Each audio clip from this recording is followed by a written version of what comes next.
wala ka ng tricycle. Wala ng sasakyan. Kasya pa? O, punta ka na, o.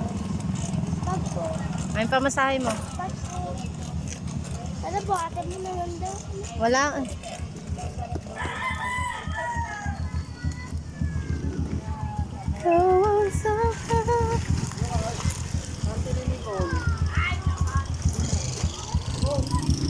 Hindi, wag mo ako sisisigin na.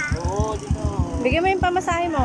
Para yung, oh, para yung utang ko eh, Kwan.